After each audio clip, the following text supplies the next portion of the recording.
Pilpres masih jauh, tapi genderang telah lama bertabuh, bergema riuh, berbeda belakangan menjadi gaduh. Namun sesungguhnya, baik bagi publik untuk menilik sebelum akhirnya suara pilihan berlabuh. Saya ini tuan rumah yang melayani tamu yang datang kebetulan ketua partai. Cuman kan mood dari media nggak tahu kenapa gitu ya. Udah bulan-bulan ini tuh member-member terus ke 2024. Jadi ya sudah. Saya hadir dalam kapasitas saya sebagai Ketua Umum Partai Demokrat untuk bisa menyapa dan mengkonsolidasikan Partai Demokrat di Jawa Barat. Sebagai mitra dalam berpolitik dan berdemokrasi, tentu saya bukan hanya mendoakan tetapi juga mendorong dan memberikan dukungan kepada Kang Emil sebagai Gubernur Jabar untuk bisa terus sukses. Iya benar, kita melakukan penjajakan, kita membahasnya cukup mendalam, serius. Saya konsentrasi dulu ngurus COVID. Ya.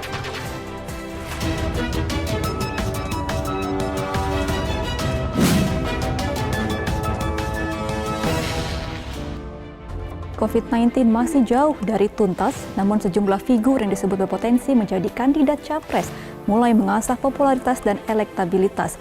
Bahkan demi melengkapi kerja mesin partai politik, kekuatan relawan yang dianggap menarik kini mulai dilirik. Saya menyarankan kepada para relawan, jangan tergesa-gesa, ojo kesusu, nggak usah gerusa-gerusu.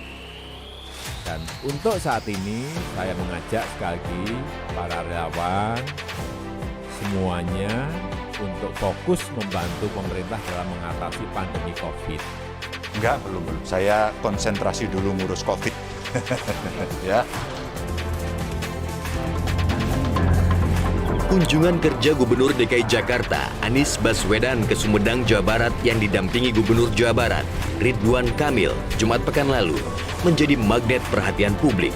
Pasalnya, nama keduanya disebut berbagai lembaga survei menjadi kandidat potensial di Pilpres 2024. Iya benar, kita melakukan penjajakan, kita membahasnya cukup mendalam, serius terkait kolaborasi pangan. Bukan 2024 Pak, gimana Pak? Ini membicarakan tahun 21, kita bicarakan tahun 22. Betul, ada penjajakan. Ada penjajakan, eksplorasi untuk pemenuhan kebutuhan pangan bagi masyarakat di Jakarta. Dan kita ini sahabat lama. Saya dengan Pak Bupati sahabat lama, dengan Kang Emil sahabat lama. Kita ini kolaborasi sejak Kang Emil belum jadi wali kota. Saya juga belum berada di wilayah public policy. Jadi ketika kita ngobrol meneruskan apa yang biasa kita bahas. Namun benarkah pertemuan kedua gubernur itu murni kerja-kerja birokrasi? Ataukah ada udang di balik batu demi kepentingan Pilpres 2024? Tidak bisa dinafikan aspek publisitas politiknya. Ya, kalau kita bicara aspek publisitas politik kan biasanya dalam komunikasi politik berorientasi pada 4 hal. Pertama adalah pada goodwill, niat baik. Kemudian yang kedua pada understanding, membangun pemahaman bersama. Kemudian yang ketiga pada respect. Kemudian yang keempat pada popularity. Nah, itu yang biasanya akan mengiringi perjalanan aktor yang masuk dalam perbincangan khalayak, terutama bicara kontestasi mendatang. Nama Anies Baswedan dan Ridwan Kamil memang disebut-sebut di antara sejumlah calon potensial calon presiden dan wakil presiden dalam kancah pemilihan presiden 2024. Elektabilitas mereka berdua pun termasuk unggul di antara nama-nama potensial lainnya. Ibarat sebuah pepatah, pertemuan Anies Baswedan dan Ridwan Kamil seperti orang yang sekali mendayung dua pulau terlampaui. Mungkin saja ada orang yang beranggapan ini hanya sebatas pertemuan dua sahabat biasa. Dua gubernur yang saat ini sedang selalu dikaitkan dengan Pilpres 2024. Tapi kan publik tidak bisa menutup mata bahwa pertemuan ini dinilai sebagai sebuah upaya meniti bersama jalan panjang menuju 2024. Ibarat bermain catur, Ketua DPR Puan Maharani mulai melakukan langkah kuda. Puan juga tebar pesona dengan memajang gambar besar dirinya di sejumlah daerah, termasuk melakukan kunjungan kerja ke Solo, Jawa Tengah dengan ditemani Wali Kota Gibran Rakabuming Raka, namun tanpa kehadiran Ganjar Pranowo, Gubernur Jawa Tengah.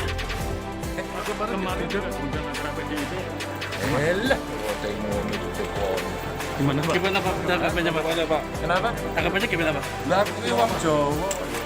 Ada acara lain atau ada acara lain? Siapa? Pak Atuh. Oh tidak, nggak punya acara. Tidak diundang, Ganjar wis kemajon kelewatan. Yen kowe pinter, ojo keminter. Adegan politik itu memperkuat dugaan PDIP cenderung mengusung Puan dibanding Ganjar sebagai bakal calon di Pilpres. Meski tidak dijagokan oleh partainya sendiri, hasil survei SMRC justru menunjukkan Ganjar lebih berpeluang memenangkan Pilpres dibanding Puan. Apakah faktor PDIP berpengaruh terhadap Ganjar? Seberapa besar pengaruhnya jika ada? Gitu. Atau ada faktor-faktor yang lain? Dan ternyata kita melihat ada sumber-sumber potensial lain yang justru memperkuat potensi Pak Ganjar. Nah, termasuk faktor-faktor misalnya dukungan partai yang lain dan juga faktor efek kepuasan publik terhadap Pak Jokowi. Menurut saya silakan saja para pengamat membuat analisis, para ahli membuat analisis, boleh-boleh saja. Tetapi segala hal yang menyangkut internal partai, tentu kami akan berangkat dari satu keputusan yang itu diambil oleh Ketua Umum Partai. Di tengah riuhnya perseteruan Capres, muncul perbincangan yang menyamakan Ganjar Pranowo dengan Joko Widodo. Keduanya memang tak memiliki darah biru, alias bukan keturunan pendiri partai. Ganjar yang terganjal, bukan tak mungkin, ia bisa saja sementara ini tak dikendaki jadi calon presiden dari PDI Perjuangan. Salah satu alasan adalah terkunci janji yang masih tertunda.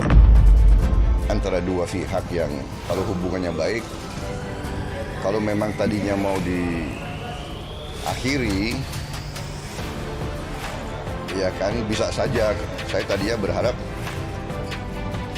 saya dipanggil, saya diberitahu begitu kan. Karena perjanjian kan kalau memang nggak cocok kan bisa saja begitu. Saya tidak mengerti apa salah saya karena saya selalu menghormati beliau dan saya tidak merasa berbuat apa-apa. Saya menjaga karena saya ingin kebaikan untuk negara dan bangsa kita. Perjanjian batu tulis pada Pilpres 2009 yang tertunda di 2014 dan 2019. Perjanjian disegel dengan tanda tangan Mega dan Prabowo. Salah satu isinya sepakat mencalonkan Prabowo sebagai calon presiden selanjutnya. Inikah yang menjadi ganjalan Ganjar? Lalu hal lain muncul. Ganjar berkicau di akun Twitternya, makan mie layaknya anak kos. Idiom anak kos ini seolah-olah dia tidak memiliki partai, rumah, dia tidak memiliki partai, yang punya partai adalah orang lain.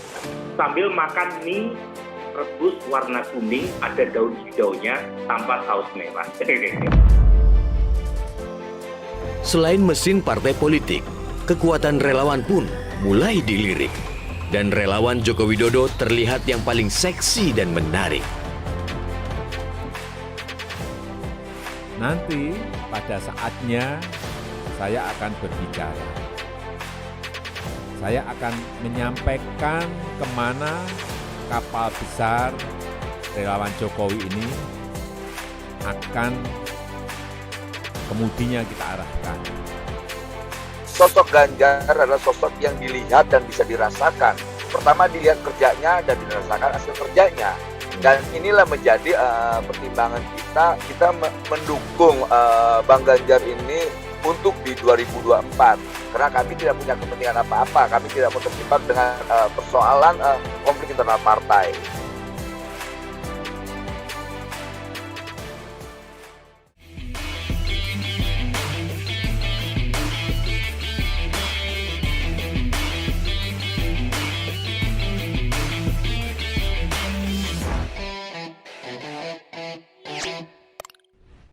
Jangan lupa untuk subscribe dan nyalakan lonceng notifikasinya.